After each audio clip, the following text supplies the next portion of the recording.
Assalamualaikum warahmatullahi wabarakatuh. Selamat sore sekalian. Sore ini saya akan memberikan kuliah tentang atrial septal defect ya, suatu kelainan jantung bawaan pada anak yang jenis asianotik atau tidak biru, di mana kelainan ini termasuk kelainan terbanyak kedua setelah ventricular septal defect. Sebelum kita mengarah ke lebih lanjut, kita belajar tentang embriologi dulu ya, di mana jantung berkembang pada pertengahan minggu ketiga hari ke-12 setelah fertilisasi, di mana hari ke-19 awal bentukan jantung dari sel-sel mesodom splenikus di cardiogenic area, di mana ini digambarkan pada gambar A ya, di mana di sini akan terjadi suatu difusi dari tubing pada hari ke-20 terdapat cardiozygote yang akan membentuk dua endocardial tube, serta hari ke-21 tube akan mendekat dan bersatu membentuk primitive heart tube di gambar C. Di hari ke-22, primitive tubes akan terbagi menjadi sinus venosus, atrium, ventricle, bulbus cordis, dan truncus arteriosus. Di mana di sini dijelaskan pada gambar D ya, di mana di sana akan terbagi menjadi atrium, sinus venosus, ventricle, bulbus, dan truncus arteriosus. Di hari ke-23,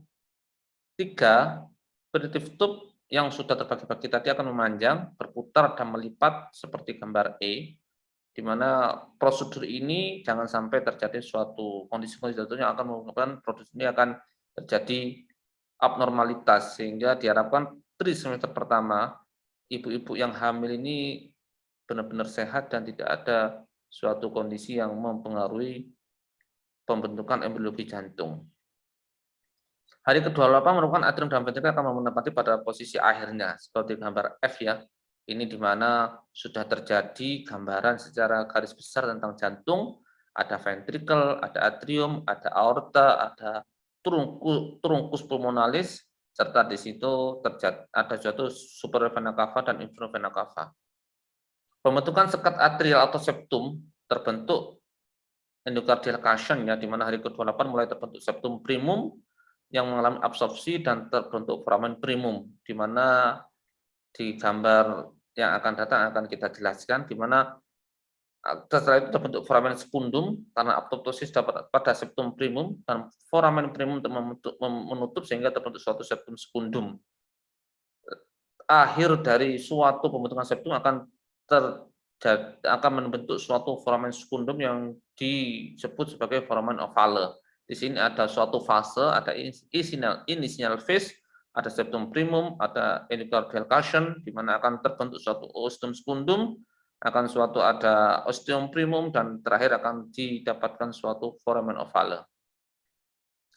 Definisi dari suatu atrial septal defect adalah defect septum atrium adalah sekat yang memisahkan antara atrium kiri dan kanan, di mana etiologinya masih multifaktorial, ada suatu etiologi dari oksogen, ada obat-obat tertentu, ada peminum alkohol, ibu yang merokok pasif maupun aktif, atau suatu infeksi, entah itu infeksi baik virus maupun bakteri, virus yang lebih tersering rubella, tapi mungkin bisa toksoplasma, sitomegalovirus, dan herpes simplex virus. Dan jangan lupa pacana terhadap sinar X. Faktor endogen ini faktor yang tidak bisa kita manipulasi seperti genetik atau kromosom, di mana faktor ini sudah inherited dan tidak bisa dimanipulasi dari faktor luar. Epidemiologi, defek septum atrium merupakan 10% dari penyakit jantung bawaan dengan prevalensi terbanyak pada remaja, karena pada bayi dan anak-anak seringnya asimptomatik sehingga tidak terdeteksi.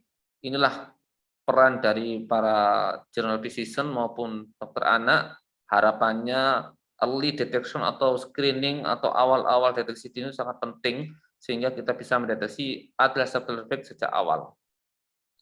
Klasifikasi suatu atrial septal defect dibagi menjadi 3 jenis ASD yang jenis primum, secundum, dan tipe sinus venosus. Ketiga tipe ini tergantung dari defect ada posisi di mana.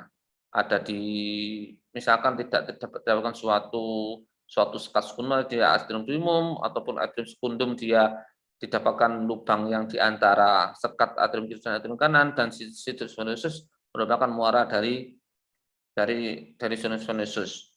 Ini yang tersering suatu atrium yang tipe sekundum. Yang pertama saya akan menjelaskan tentang defek septum atrium yang primum, di mana terdapatnya celah pada bagian bawah septum atrium, yakni pada septum atrium primum, menyebabkan viral dari kiri ke atrium kanan melalui septum primum, di mana rim di aortanya tidak didapatkan, sehingga namanya suatu septum defek atrial septal defek yang jenisnya primum, di mana yang A itu suatu defek yang sinus venosus, B sekundum, C atrial septal defek yang tipe primum. Merupakan jenis kedua terbanyak pada defek septum atrium.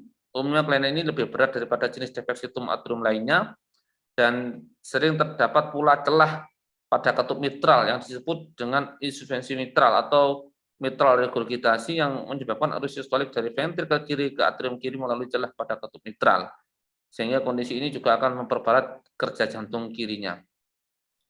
Penunjang akan menunjukkan foto lateral tampak pembesaran ventrikel kanan, foto pulmonal PA akan tampak konus pulmonalis yang menonjol, suatu tanda-tanda hipertensi pulmonal, dan umumnya kardiomegali lebih sering terjadi pada defek primum dibandingkan pada defek sekundum. Elektrokardiografi biasanya didapatkan suatu KRS sumbu KRS yang ke right axis deviation dengan ventrikel kanan dan suatu right ventricle hipertrofia. Ekokardiografi di sini akan menunjukkan adanya defek pada septum primum, dan Doppler merupakan suatu pemeriksaan yang akan memperkirakan besarnya belok kiri ke kanan serta derajat regurgitasi mitral dan regurgitasi katup trikuspid. Kateterisasi yang dilakukan, di mana kateterisasi ini suatu metode invasif untuk memastikan diagnosis, mengukur tekanan arteri pulmonalis, flow ratio, serta menyingkirkan kelainan kardiovaskular lain yang mungkin terjadi. Dilakukan pada pasien dengan defek septum primum yang akan dioperasi atau dilakukan dengan prosedur surgery. Tata laksananya berupa tindakan bedah korektif dengan indikasi jika terdapat pembesaran jantung yang progresif pada fototorak, dianjurkan untuk melakukan tindakan bedah korektif pada usia lebih dini atau 2-3 tahun. Operasi tidak dianjurkan pada pasien tanpa gejala dan pasien yang jantungnya normal atau hanya sedikit saja mengalami pembesaran. Antibiotik masih kontroversial, boleh diberikan untuk mencegah endokarditis atau kadang tidak diberikan untuk mencegah endokarditis. Yang kedua, defek septum atrium yang tipe sekundum, tipe yang paling sering pada anak-anak dengan ASD, di mana ini yang tipe B ya, di mana suatu defek yang di situ ada didapatkan rim inferior dan superior masih ada, atau rim aorta, di mana didapatkan lubang patologis di tempat fossa ovalis atau menyebabkan terjadi viral dari atrium kiri dan ke atrium kanan. Ini merupakan 80% dari seluruh defek septum atrium, dan biasanya manifestasi klinisnya tergantung dari besar dari defeknya. Pada anak-anak bayi asimptomatik, jika dia dengan defek yang besar, mungkin akan menyebabkan sesak nafas dan sering mengalami infeksi paru karena adanya left to right shunt, sehingga terjadi lung overflow, peningkatan aliran darah ke paru. Tumbuh kembang normal, tapi jika viral terlalu besar, maka berat badan anak akan sedikit berkurang. Pulsasi ventrikel yang teraba tapi mungkin jarang kita temukan. Jika defek kecil sampai sedang, mungkin bunyi jantung satu normal, tapi jika defek besar, maka akan suatu namanya mungkin P2 yang mengeras, bising status pulmonal, atau mungkin bising diastolik di daerah trikuspid. Jadi bising pada atrial septal defect itu tergantung dari besar dari lubangnya. Jika lubang kecil, maka biasanya kita tidak terdengar suatu bising atau murmur. Tapi jika dia sedang sampai besar, maka mungkin akan terjadi suatu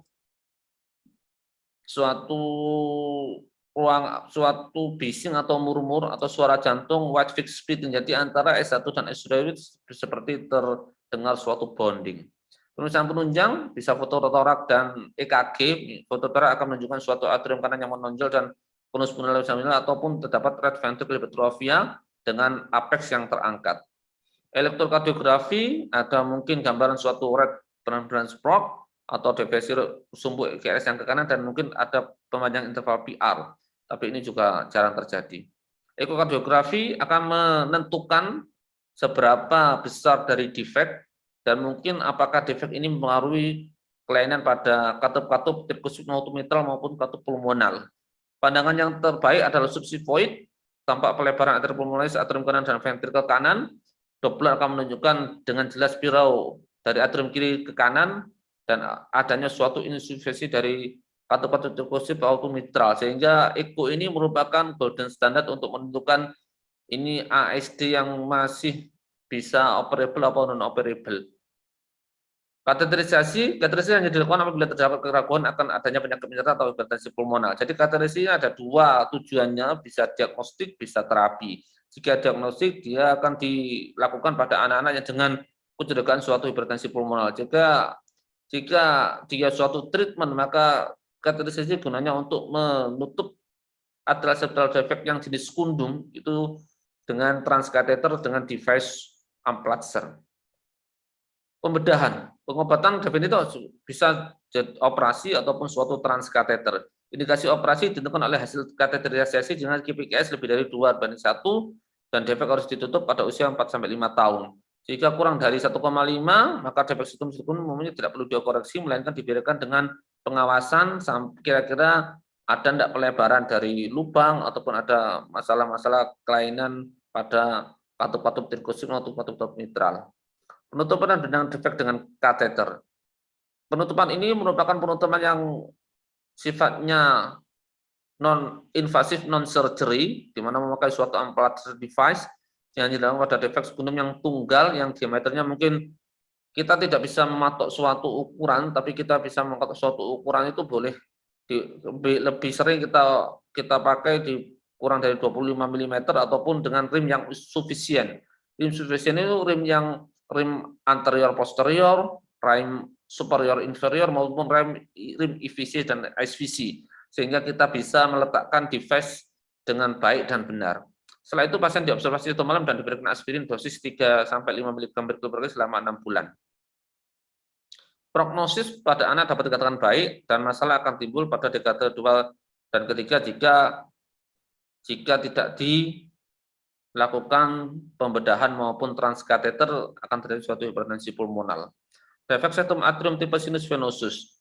Ini merupakan tipe yang biasanya terjadi pada insersi vena cava superior yang terletak pada septum atrium sehingga terbentuk hubungan interatrial dalam mulut vena tersebut dan berhubungan dengan anomali muara vena pulmonalis secara parsial. Jadi biasanya kalau atrial septal defect sinus venosus kita harus lebih teliti lagi melihat muara dari vena pulmonalisnya, apakah ada suatu parsial dari drainase vena pulmonalis yang bermasalah ataupun tidak. Defeksi atrium tipe sinus merupakan 2-3% dari seluruh kelainan defeksi atrium. Ini defek ASD yang paling kecil ya, sehingga memang jarang dilakukan. Tapi kalau seandainya ada kelainan seperti ini, biasanya tata laksananya harus dilakukan dengan surgery atau operasi. EKG dan radiologis defeksi atrium tipe sinus venosus sama dengan defeksi atrium skundum. Untuk membedakannya diperlukan pemeriksaan ekokardiografi.